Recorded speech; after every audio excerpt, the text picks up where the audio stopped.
கலைஞரின் 7ஆம் ஆண்டு நினைவு தினத்தையொட்டி கலைஞர் நினைவிடத்தில் முதலமைச்சர் ஸ்டாலின் அஞ்சலி செலுத்தினார். கலைஞரின் 7ஆம் ஆண்டு நினைவு தினத்தையொட்டி முதலமைச்சர் ஸ்டாலின் தலைமையில் அமைதி பேரணி நடைபெற்றது.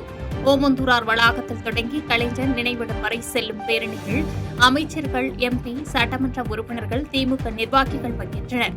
மறைந்த முன்னாள் முதலமைச்சர் கலைஞர் கருணாநிதியின் 7ஆம் ஆண்டு நினைவு தினத்தையொட்டி அண்ணா சாலையில் உள்ள அவரது சிலைக்கு கீழ் வைக்கப்பட்டிருந்த உருவப்படத்திற்கு முதலமைச்சர் ஸ்டாலின் மலர் தூவி மரியாதை செலுத்தினார். அவரைத் தொடர்ந்து எம்பிக்கள், அமைச்சர்கள் கலைஞர் உருவப்படத்திற்கு மரியாதை செலுத்தினர்.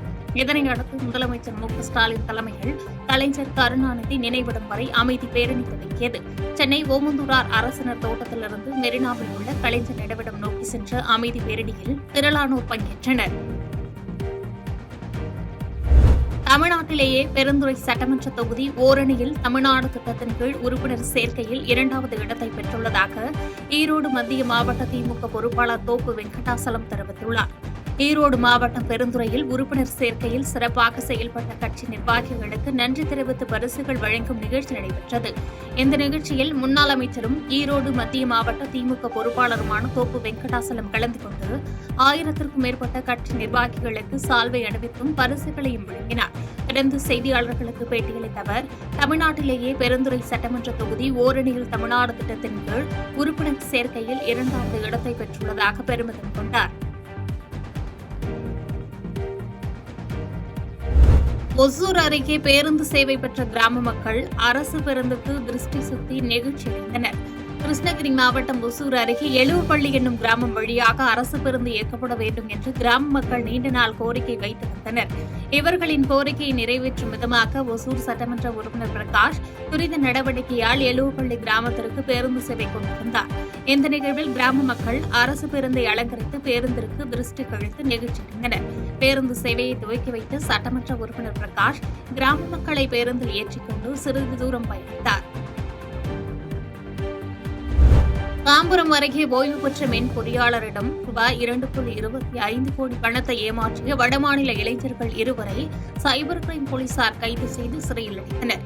செங்கல்பட்டு மாவட்டம் தாம்பரத்தைச் சேர்ந்தவர் சந்திரன். ஓய்வு பெற்ற மென் பொறியாளரான இவர் மீது பண மோசடி வழக்கு இருப்பதாகவும் தான் டெல்லி சைபர் குற்றப்பிரிவு அதிகாரி என கூறி ரூபாய் 2.25 கோடி பணத்தை பெற்று மர்ம நபர்கள் ஏமாற்றியுள்ளனர்.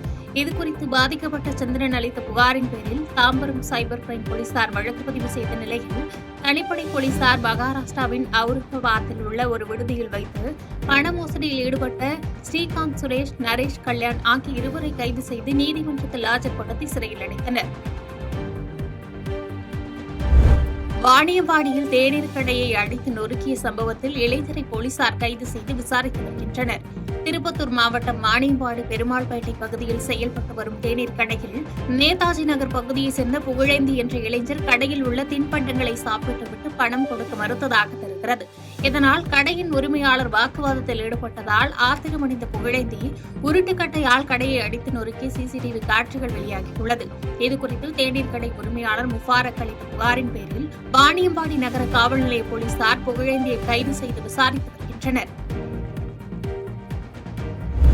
தென்காசி மாவட்டத்தில் மக்களை காப்பும் தமிழகத்தை மீட்போம் என்ற தலைப்பில் 2வது நாளாக சுற்றுப்பயணம் மேற்கொண்டுள்ள அதிமுக பொதுச் செயலாளர் எடப்பாடி பழனிசாமி ஐந்தருவியில் உள்ள தனியார் விடுதியில் தென்காசி மாவட்ட விவசாயிகளை சந்தித்து கோரிக்கை மனுக்களை பெற்றுக் கொண்டார். இதில் குறிப்பாக பழைய குற்றால அருவியை வனத்துறையினர் கையகப்படுத்திக் கொண்டிருப்பதாகவும் மேற்கு தொடர்ச்சி மலையடிவார பகுதிகளில் வனவிலங்குகள் அட்டகாசம் அதிக அளவில் உள்ளதை கண்டித்து ஆகஸ்ட் 15 அன்று கருப்பு கொடி ஏந்தி உண்ணாவிரத போராட்டத்தில் ஈடுபட உள்ளதற்கு ஆதரவு தெரிவிக்க வேண்டும் என்று கோரிக்கை வைக்கப்பட்டது. வருகிற ஆகஸ்ட் 15ஆம் தேதி அனைத்து சங்கங்களும் அந்தந்த பகுதிகளில் கருப்பு கொடி ஏற்றி உண்ணாவிரத போராட்டம் இருக்க போவதும் அதற்கு அவருடைய ஆதரவை நாங்கள் கேட்டுள்ளோம். அதை நாங்கள் கண்டிப்பாக நாம் பரிசீலனை செஞ்சு அதை நான் பொறுப்பாளர்களிடம் தெரிவிப்பதாக உறுதியளித்துள்ளார். தமிழகத்தில் காவல்துறைக்கு பாதுகாப்பு இல்லாத நிலை உருவாகியுள்ளது என்று பாஜக கட்சியின் மாநில தலைவர் நயினார் நாகேந்திரன் குற்றம் சாட்டியுள்ளார். விருதுநகர் மாவட்டம் ஸ்ரீவில்லிபுத்தூரில் பாஜக கட்சி சார்பில் பூத் கமிட்டி நிர்வாகிகள் ஆலோசனை கூட்டம் நடைபெற்றது. இந்த கூட்டத்தில் கலந்து கொண்டு பேசிய பாரதிய ஜனதா கட்சியின் மாநில தலைவர் நயினார் நாகேந்திரன் 2026 சட்டமன்ற தேர்தலில் பாஜகவின் வெற்றி உறுதி செய்யப்பட்டுவிட்டது என்றும் தமிழகத்தை பாஜக ஆள வேண்டும் என்பதை உறுதி செய்யவே திருநெல்வேலி மாநாடு என்றும் தெரிவித்தார். மேலும் இனிவரும் காலங்களில் பாஜக ஆள வேண்டும் என்பதற்கான அடிப்படைதான் இந்த பூத் கமிட்டி நிர்வாகிகள் ஆலோசனை கூட்டம் என தெரிவித்தார். தொடர்ந்து தமிழகத்தில் சொத்து வரி, மின்கட்டண உயர்வு, போதைப்பொருள் கலாச்சாரம், பாலியல் வன்கொடுமைகள் மற்றும் காவல்துறைக்கே பாதுகாப்பு இல்லாத நிலை ஆகியவற்றின் காரணமாக திமுக ஆட்சி நீடிக்காது என தெரிவித்தார்.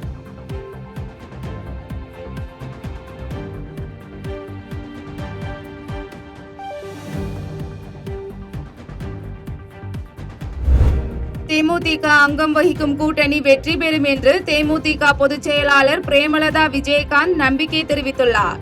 தேமுதிக பொதுச் செயலாளர் பிரேமலதா விஜயகாந்த் உள்ளம் தேடி இல்லம் நாடி மூலம் தமிழகம் முழுவதும் நடைபயணம் மேற்கொண்டு வருகிறார்.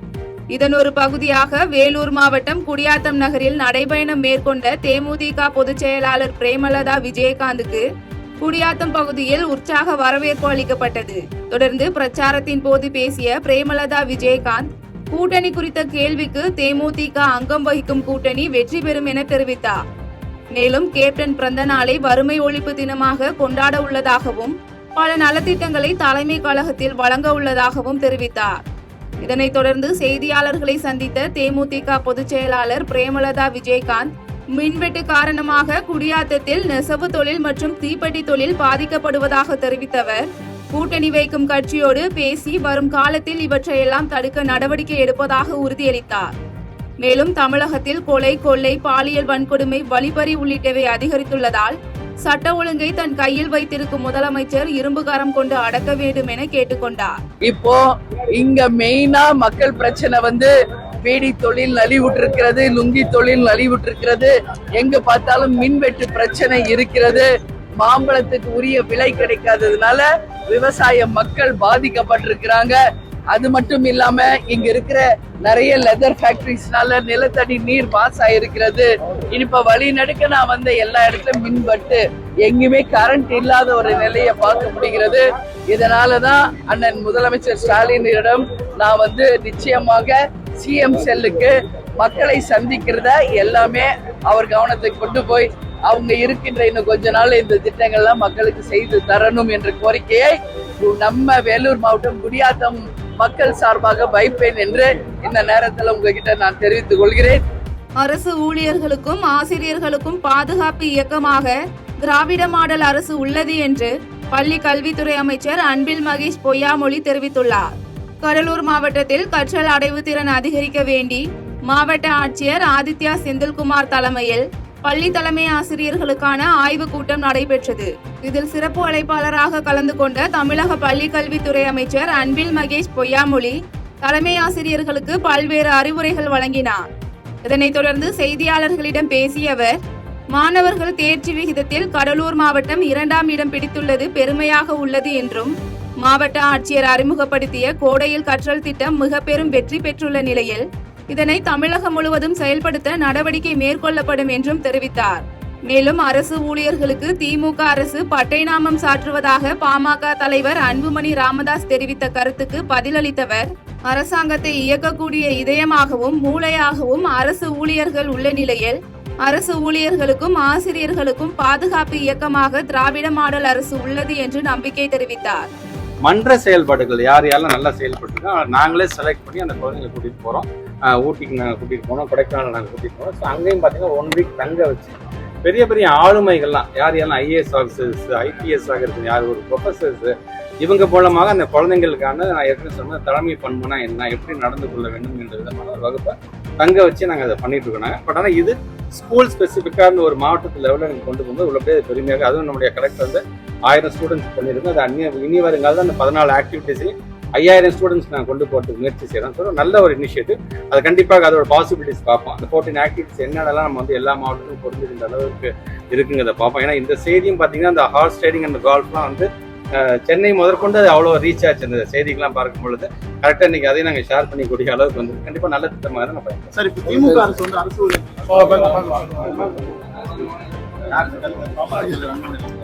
அது இன்னைக்கு அரசு ஊழியர்கள் வரும்போது தமிழ்நாட்டுடைய முதலமைச்சர் முத்தமிழ் கலைஞர் காலத்திலே சொல்றாங்க, இதயமாகவும் ஒரு அரசாங்கத்தை இயக்கக்கூடிய மூளையாகவும் பார்க்கக்கூடியவர்கள் நாங்கள் அரசு ஊழியர்கள் என்று சொல்லியிருக்காரு. கண்டிப்பாக அரசு ஊழியர்களுக்கும் சரி, எங்களுடைய ஆசிரியர்களும் சரி, ஒரு பாதுகாப்பு ஒரு இயக்கமாக ஒரு அரசாங்கம் இருக்கிறது எங்களுடைய திராவிட மாடல் அரசு தான். அதை போக போக அவரே புரிந்து. கீழ்ப்பாக்கம் அரசு மருத்துவக் கல்லூரியில் முதுகலை 2ஆம் ஆண்டு படித்த மருத்துவக் கல்லூரி மாணவி தூக்கிட்டு தற்கொலை செய்து கொண்ட சம்பவம் பரபரப்பை ஏற்படுத்தியுள்ள நிலையில் போலீசார் இதுகுறித்து தீவிர விசாரணை மேற்கொண்டு வருகின்றனர்.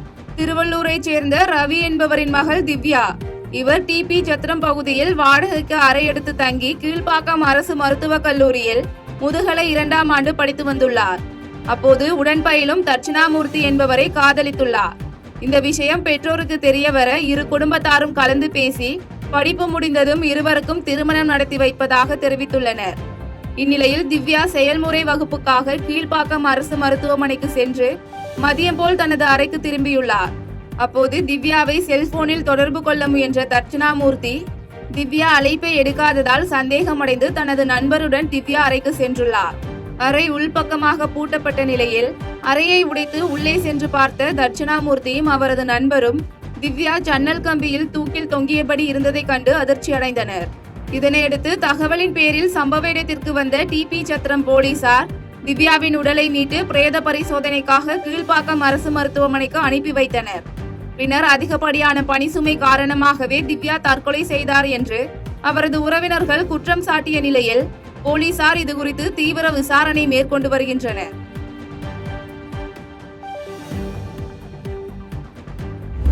தமிழக முதலமைச்சர் செயல்படுத்தி வரும் நலத்திட்டங்களை பார்த்து வயிற்று எரிச்சல் படுபவர்கள் அதனை தடுக்க முயற்சி செய்வதாக தொழில்துறை அமைச்சர் மற்றும் தகவல் தொழில்நுட்ப அணி மாநில செயலாளர் டிஆர்பி ராஜா குற்றம் சாட்டியுள்ளார். தஞ்சாவூர் மாவட்டத்தில் திமுக தேர்தல் பிரச்சாரத்திற்காக மாவட்ட செயல்பாட்டு அறை திறப்பு விழா நடைபெற்றது. இதில் தொழில்துறை அமைச்சர் மற்றும் தகவல் தொழில்நுட்ப அணி மாநில செயலாளர் டிஆர்பி ராஜா மற்றும் உயர்கல்வித்துறை அமைச்சர் கோவி செலியன் ஆகியோர் கலந்து கொண்டு திறந்து வைத்தனர். இதனைத் தொடர்ந்து நிகழ்ச்சியில் பேசிய அமைச்சர் டிஆர்பி ராஜா CV சண்முகத்திற்கு அரசியல் தெளிவு பிறந்து இருக்கும் என நம்புவதாக கூறியவர் அதை பற்றி பேசவே தரைக்குறைவாக நினைப்பதாக தெரிவித்தார். மேலும் முன்னாள் முதலமைச்சர் ஜெயலலிதாவின் பெயரில் செயல்படுத்தப்பட்ட திட்டங்கள் குறித்து குறை சொல்வதாக தெரிவித்தவர் ஜெயலலிதா மறைவுக்கு பிறகு அவருக்கு துரோகம் செய்கிற ஒட்டுமொத்த கூட்டமாகத்தான் அதிமுக கூடாரம் திகழ்வதாக குற்றம் சாட்டினார். தொடர்ந்து முதலமைச்சர் மு க ஸ்டாலின் செயல்படுத்தி வரும் மக்கள் நலத்திட்டங்களை பார்த்து வயிற்றெரிச்சல் படுவதாக தெரிவித்தவர் நலத்திட்டங்களை நிறுத்துவதற்காக பல்வேறு முயற்சிகள் செய்து வருவதாக குற்றம் சாட்டினார். இந்நிகழ்ச்சியில் சட்டமன்ற உறுப்பினர்கள் துரை சந்திரசேகரன், TKG நீலமேகம், மாநகராட்சி மேயர் சன் ராமநாதன், துணை மேயர் அஞ்சுகம் பூபதி உள்ளிட்ட ஏராளமானோர் கலந்து கொண்டனர். அது அந்த மாதிரி ஒரு எண்ண ஓட்டங்களை குறித்து நாங்கள் இப்போ எவ்வளோ அது பேசுறதே நம்மளுக்கு ரொம்ப தரக்குறைவாக நினைக்கிறேன். அவர்களோட அம்மையார் அவர்கள் பேரையும் அவங்க போட்டு நிறைய திட்டங்கள்லாம் செஞ்சாங்க. அப்போ அதையும் அவங்க செய்யக்கூடாதுன்னு நினைக்கிறாங்க. அம்மையார் மறைவுக்கு பிறகு அவங்களுக்கே துரோகம் செய்கிற ஒட்டுமொத்த கூட்டமாகத்தான் அந்த கூடாரம் திகழ்கிறது. அதில் இவர் ஒரு பிரதான உதாரணமாக இருக்கிறவர் தான் தெரியுது. அதற்கு சரியான ஒரு பதிலடியை உச்சநீதிமன்றம் வழங்கியிருக்கிறது. மக்கள் நல திட்டங்களை திராவிட நாயகன் அவர்கள் தொடர்ந்து செயல்படுத்தி வரும் மக்கள் நல திட்டங்களை பார்த்து வைத்தறிச்சல், பொறாமை. அவர்கள் 10 ஆண்டு காலம் ஆட்சியில் இருந்து இந்த நாட்டுக்கு இந்த மண்ணுக்கு ஒன்னுத்தையும் கிடைக்காம இருந்ததை தாண்டி இப்ப செய்யறவங்களையும் ஏதாவது குறை சொல்லி ஏதாவது நிறுத்துறதுக்கு பார்க்கறது மிக கேவலமான ஒரு செயல். அதற்கு சரியான பதிலடி உச்சநீதிமன்றம் சரியான நியாயத்தை வழங்கியிருக்கிறது. இதற்கு நமது வழக்கறிஞர்களுக்கு குறிப்பாக அருமை திரு MP திரு வின்சனுக்கு எனது நன்றிகளை நான் தெரிவித்துக் கொள்கிறேன். செய்திகளை உடனுக்குடன் தெரிந்து கொள்ள கீழ்கண்ட கேபிள் மற்றும் DTH நெட்வொர்க்குகளில் எம்நாடு செய்தி தொலைக்காட்சியை காணுங்கள். பாதகம் செய்பவரை கண்டால் நாம் பயம் கொள்ளலாகாது பாப்பா.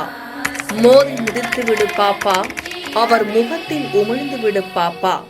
அண்மை செய்திகளை உடனுக்குடன் தெரிந்து கொள்ள இணைந்திருங்கள் எம்நாடு தொலைக்காட்சியுடன்.